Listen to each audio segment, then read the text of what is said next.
Еўрарадыё. Час ведаць, што адбываецца.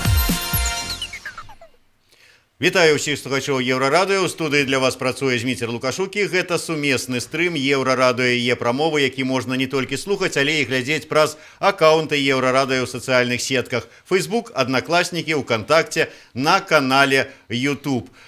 Як Беларусі бараніць свае эканамічныя, палітычныя, ды ўсе іншыя інтарэсы, калі ў гэтым ёсць патрэба, перад сваім хаўруснікам па шматлікіх міжнародных аб'яднаннях России. Про гэта мы сегодня поговорим с моими гостями у студии.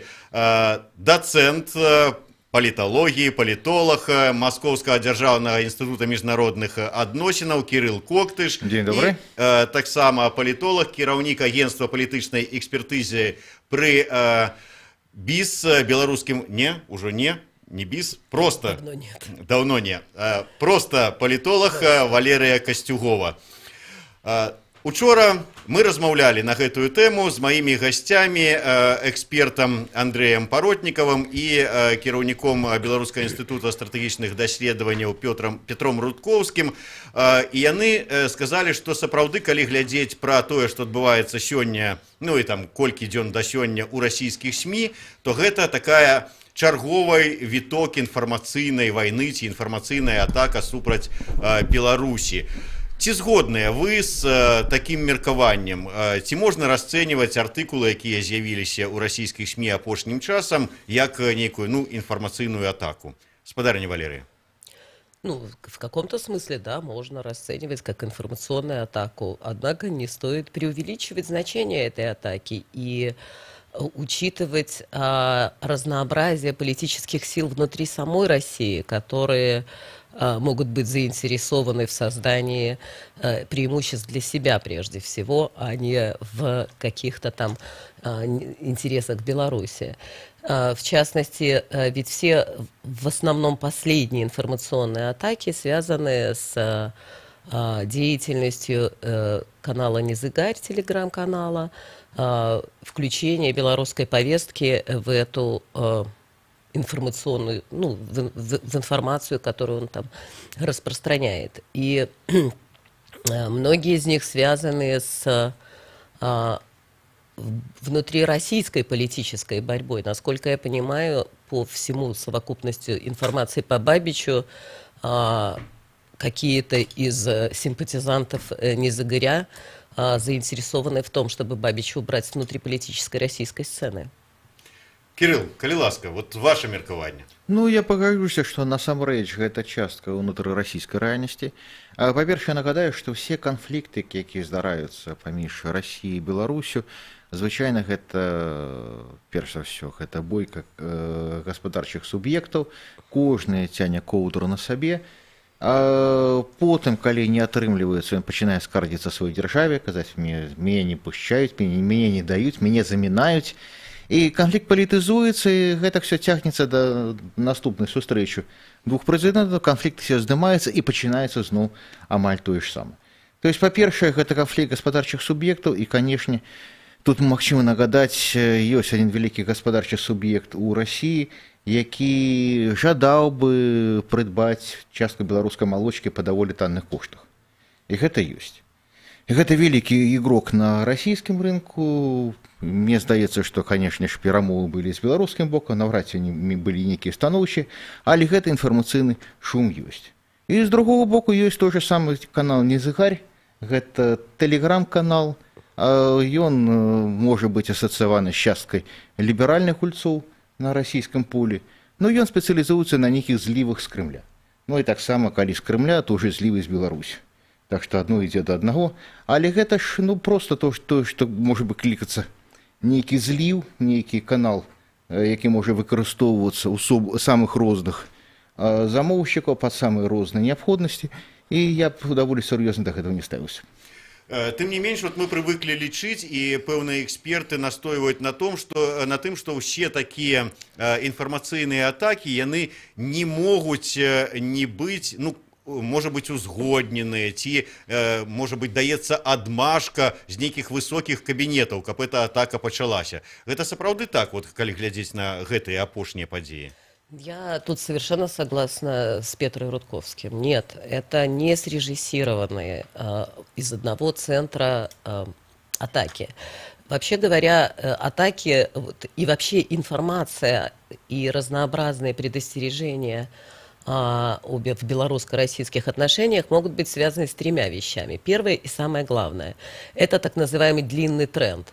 Это то, что Россия после 2014 года с Украиной решила, что, и правильно, собственно, что помимо, так сказать, ставки на взаимодействие с главами государств, нужно развивать так называемую мягкую силу и пытается это делать, ну, как она умеет. То есть опыта особого, надо сказать, нет, поэтому очень многое делается, ну, скажем, топорно. Второе – это внутрироссийские политические разборки, которые тоже Низагарь же связан не только со сливами из Кремля или откуда-то еще, но и с явными выдумками. Например, выдумка про то, что Суриков может быть послом в Беларуси. Но это просто придумано. У этого не могло быть никаких вообще источников. Что касается, то есть есть такие, скажем, силы политические в России, которые заинтересованы в том, для которых Путин слабый политик, который уступает влияние России из каких-то там соображений безопасности. А треба такие мощные да, рука, а нужен Сталин, еще там. более... Нет, не Сталин, а более такой белогвардейский, что ли, политик, который бы завоевывал пространство вокруг и, например, действовал бы решительнее гораздо в Украине и, главное, гораздо щедрее поддерживал бы ДНР и ЛНР. И вот я думаю, что судя по основному кусту сообщений Низагаря, именно такие политики особо охотно сотрудничают с этим каналом. Кирилл. Подождите, да. еще не все, секунду. Есть еще украинская сторона, нельзя забывать о ней. Там тоже предстоят выборы. И в Украине есть политические силы, которые хотят скомпрометировать Беларусь, через нее Порошенко, чтобы ослабить его шансы на переизбрание. И есть еще и в Беларуси свои интересы, то есть есть разные политические силы, прежде всего, конечно, администрация президента, которые заинтересованы любого политика, который будет думать о связях с аудиторией, которая симпатизирует России, скажем так. Она там по разным причинам и в разной степени объявить его, отступником и как-то с ним справиться таким образом. Кирилл, я назіраў за выразам вашага твару, вы так вот пэўным чынам так са здзіўленнем у пэўных момантах на словы спадарні Валерыі рэагавалі. Ну, нейкія моманты я б на них ставился больш сур'ёзна, іншы момант я не больш не менш другасныя. Падрабязней, да чаго ставіцца больш сур'ёзна? Я б хацеў пра што сказаць. Трэба сур'ёзней ставіцца да сабе. Бо вот літаральна пару тыдняў таму я даволі глыбока вывучыў статыстыку беларуска-кітайскіх стасункаў. І быў уражаны, бо гэтыя лічбы насамрэч вельмі сур'ёзныя. Гэта той рывок, які ажыццявіла Беларусь. Беларусь перайграла, Вероніка тут мае рацыю, бо Беларусь перайграла Украіну, Беларусь перайграла Украіну, перайграла Прыбалтыку і стала другім адзіным еўрапейскім хабам на вялікім кітайскім шляху. Гэта поспех, гэта прарыў. Гэта тое, што правядзе даволі хутка на падваенне, даже можа да патраення галавы ўнутранага прадукту Беларусі. І гэта, конечно, той поспех, які будзе выклікаць зайздрасць самых розных гульцоў і жаданне дэстабілізаваць, і жаданне пакусіцца за гэтыя грошы, і жаданне тарпедаваць усе гэтыя рэчы. Таму, скажем так, замоўцам на інфармацыйны шум вакол Беларусі будзе хапаць. І гэтыя замоўцы будуць не толькі з Расіі. Мне здаецца, што гэта замоўцы могуць быць усе тыя краіны, якія згубілі тыя кітайскія грошы, якія выйграла сёння Беларусь. Кирилл, але вот давайте уявім сабе сітуацыю. Вот нават учора кіраўнік Беларусі, там сустракаючыся з нейкімі чыноўнікамі сярод поля беларускага бескрайняга, нагадаў пра тое, вот мяне ўжо тут пахаранілі, глядзі і цябе пахароняць. То есть яго задела это. ён будзе сустракацца днямі з Пуціным. Ну няўжо не будзе паднята это пытанне, што тут твае вот этыя вот СМИ расійскія за інфармацыю падаюць? Ну так, господи, я уже не буду лічыць, колькі разоў пісалі пра Пуціна, што ён хворы, што ён больш ніколі не падымецца. Мне здаецца, разоў 20 і 25. І апошні раз был 3 тыдні таму. Таму это было больш ці менш синхронна. І пра стан здароўя Лукашэнкі, пра стан здароўя Пуціна. Гэта тыя спекуляцыі, якія даволі звычайныя, якія ўжо больш за пару дзесяткаў год апынуюцца беспадстаўнымі. Але ўсё ж такі яны не могуць не выклікваць пэўнай увагі і не спрацоўваць як нейкі інфармацыйны удар. А з другога боку, патрабаваць на расійскія ЗМІ, каб яны працавалі, скажем, по беларускім стандарту, немагчыма, бо зусім іншыя маштабы і зусім іншая сістэма контроля. Конечно, скажем так, хутчэй гэта ўплыў, чым контроль, калі казаць уже пра стратэгію кіравання СМІ. І, конечно, усё так літаральна, кожны інфармацыйны шум браць і перахопліваць просто немагчыма, бо занадта вялікая інфармацыйная плынь, уже патрабуюцца зусім іншыя сродкі кіравання. Таму, скажем так, нейкія шумы і нейкія пэўныя інфармацыйныя ўбросы проста кантраляваць немагчыма, але трэба проста даваць сабе разумець, што яны могуць здарацца, і з гэтым трэба неяк жыць. Я бачу, спадарня Валерыя, што вы хочаце дадаць нешта, але мы перарвемся на невялічкую паузу, працягнем пасля кароткага выпуску навінаў. Я нагадаю, гэта сумесны стрым Еўрарадыё і Е-прамову. У студыі для вас працуе Зміцер Лукашук. У гасцях у мяне палітолагі Кірыл Коктыш і Валерыя Касцюгова. Не адыходзьце далёка.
Еўрарадыё. Навіны – наша справа.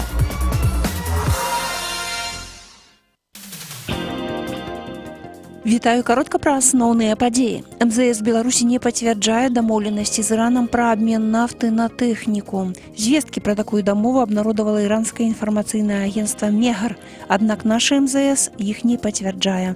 Летась Іран паставіў нашу краіну 2 партыі сваёй нафты на 600 і 800 тысячаў барэляў. Пра гэта на прэс-канферэнцыі ў тральні паведаміў амбасадар Ірана Мастафа Авейсі. Паводле іх словаў, гэта было выгадна абодвум бакам. Грамадзянская жонка Павла Шрамета падала ў суд на генпракурора ўкраіны Юрыя Луцэнко. Яна скардзіцца на бяздзейнасць генеральнага пракурора ў расследаванні справы аб выбуху ў 2016 годзе ў Кіеве, у выніку якога журналіст загінуў. Алена Прытула перакананая, што выбух, які адбыўся на рагу вуліц Івана Франко ды Богдана Хмельніцкага 20 ліпеня 2016 года, ёсць тэрактам, аднак ні выканаўцы, ні заказчыкі забойства ўсё яшчэ не ўстаноўленыя. Ляхавіцкія ратавальнікі дасталі буслоў, якія танулі ў рацэ Ведзьме. Гэта адбылося сёння. Ратавальнікам патэлефанавала ўсхваляваная жанчына і паведаміла пра няшчасны выпадак з бусламі. Прыбыўшы на месца, супрацоўнікі МНС пабачылі, што знясіленыя птушкі ледзь трымаюцца на вадзе. Іх выратавалі і перадалі ветлабараторыі. Там птушкі набяруцца сіл, пасля чаго іх выпусцяць на волі. Пахаладае крышачку толькі на наступным тыдні, пачынаючы з панядзелка, цвердзяць беларускія сіноптыкі. Што ж тычыцца пятніцы 3 жніўня, то яна будзе пераважна без ападкаў, тэмпература паветра ў дзень 26-31. Святлана Адзінец, служба інфармацыі.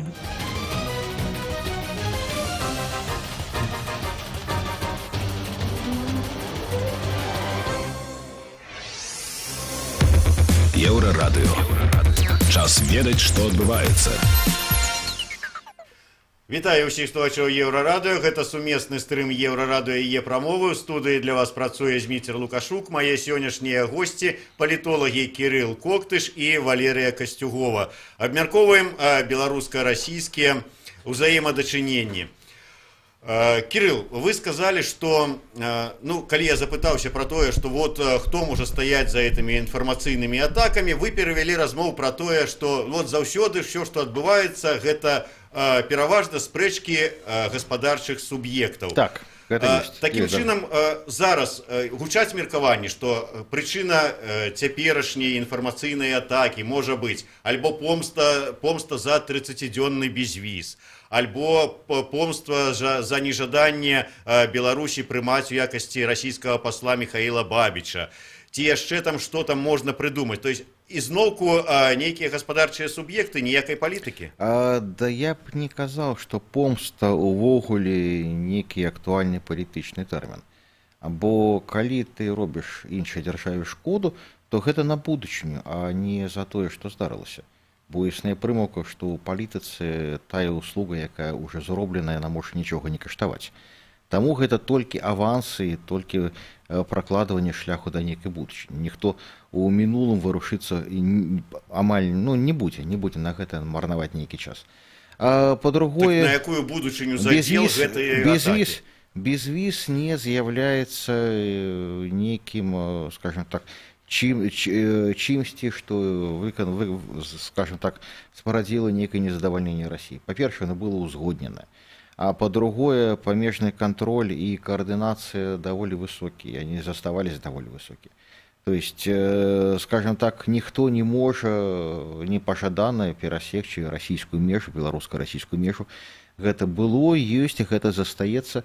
И калі был введен памежны контроль России, он был введен у сувязі с падзеямі на Украине, але не у сувязі с белорусским безвизом. Да, только дзіўна, што падзеі в Украине ў 2014 годзе пачаліся, а контроль у 2017 увели. Не, я кожны месяц катаюся, вось у пачатку 2015 года уже контроль был. То есть он уже праіснаваў 1,5 гады, калі толькі ў Беларусі яго пачалі звязваць з безвізам. Он стал больш жорсткі, але был выбарачны, і гэта адразу імгненна, колькі месяцаў прашло, і уже памежны контроль был. Так что я как раз сведка тому, что это все разнесено было у часу, и никак не может быть одно, не может быть чинником другого. А что тычется перамовы о посаде посла, конечно, Сурыкаў ён вельмі заслужаны чалавек, і ён насамрэч знаходзіцца на гэтай пасадзе больш таго тэрміну, што было дазволена или што дазваляецца расійскім заканадаўствам. Гэта магчыма толькі калі за ім вызнаюцца нейкія выбітныя чалавечыя якасці, што ён насамрэч зрабіў шмат больш, чым хтосьці іншы. А якое вырашэнне будзе прынята, гэта, канешне ж, паўнамоцтвы расійского МЗС. И, конечно, все кандидатуры будут узгоднены с белорусским МЗС и узгоднены асабіста с Лукашенко. Так прынята.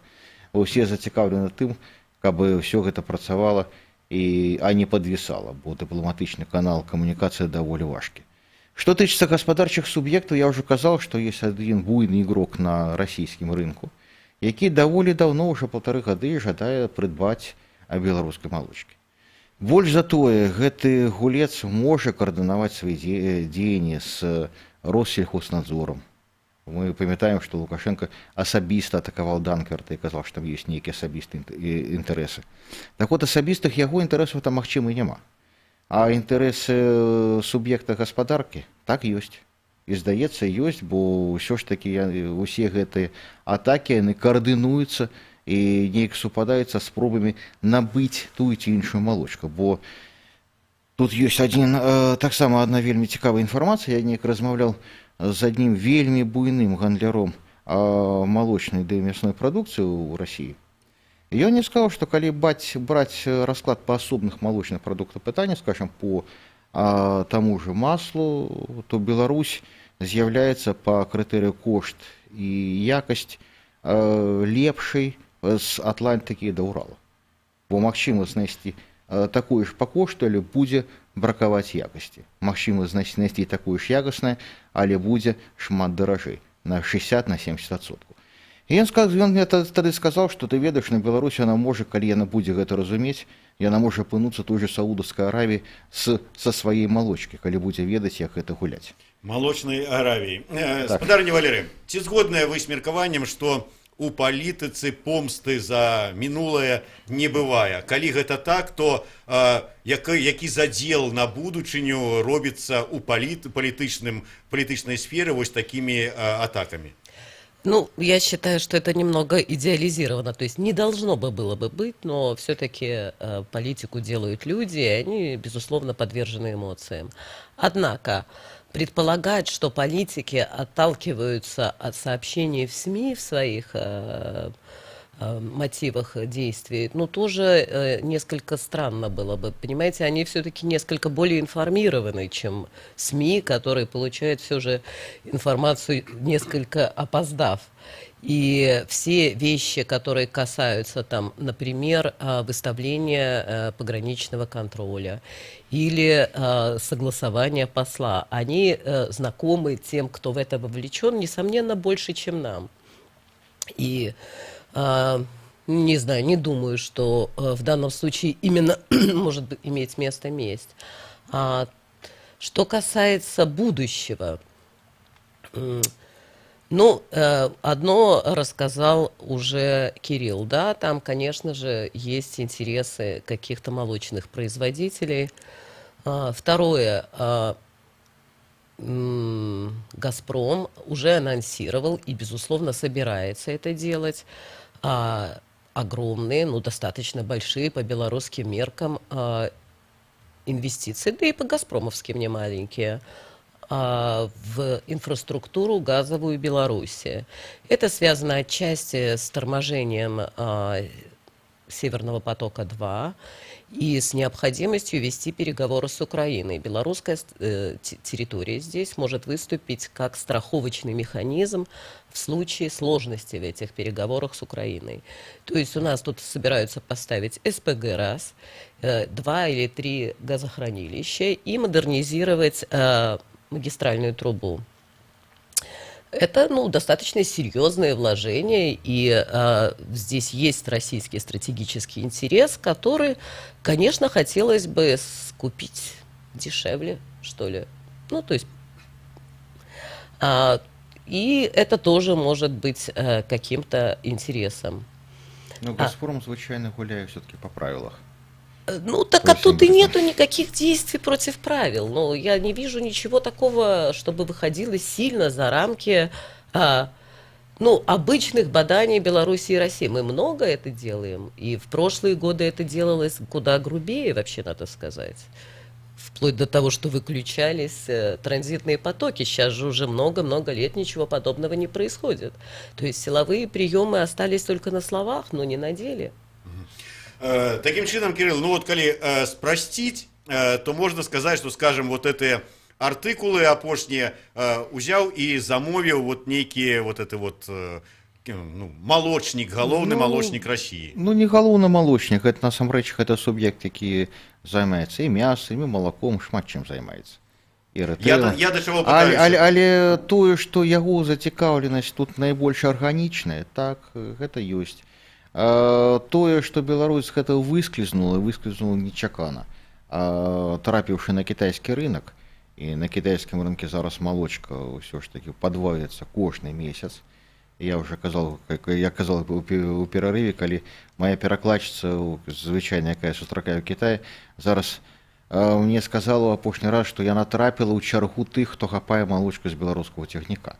Гэта значыць, што яна там, ну, надта ж папулярная, і гэта той рынок, які можа быць безмежным, і гэта выйсце з гэтага ціску, вот з гэтай вот камерцыйнай бойкі, бо ўсё ж такі расійскі рынок можа апынуцца не адзіным для Беларусі. Кирилл, я просто вот с позиции человека, вот які з аднаго боку читае матэрыялы ў расійскіх СМІ і слухае зараз вот ваше меркаванне. Я читаю Лента.ру. Беларускія бандераўцы пабілі прыхільніка рускага света. Я читаю Незыгар. Макей і Пазняк таемна дапамагаюць адзін аднаму на заходнім накірунку.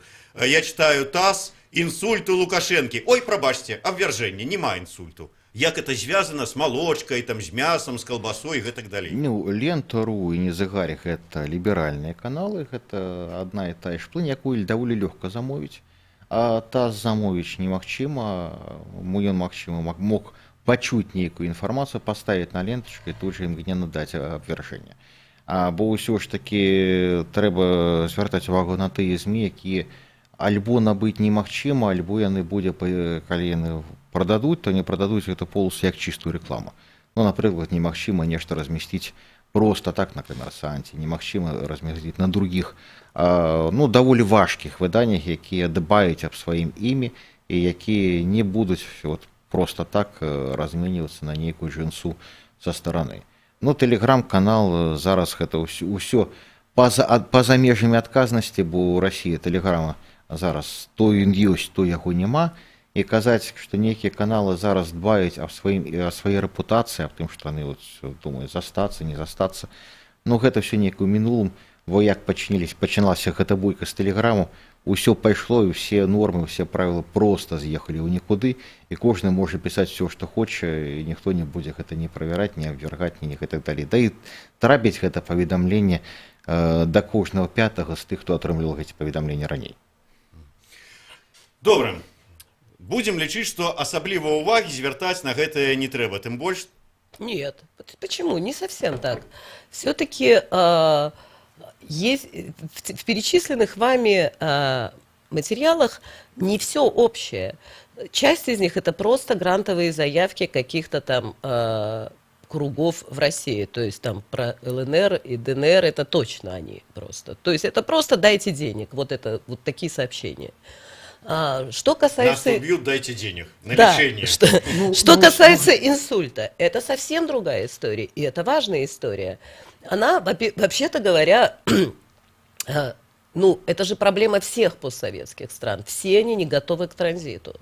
И, Сейчас мы говорим про транзит улады, а не про нафтовый транзит. Да, безусловно, речь идет о транзите власти.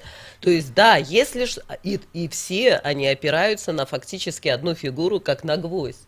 Если это одна фигура, с ней что-то случается, да, возникают всякие, ну, знаете, непредвиденные вероятности. И нормально и естественно беспокоиться по этому поводу.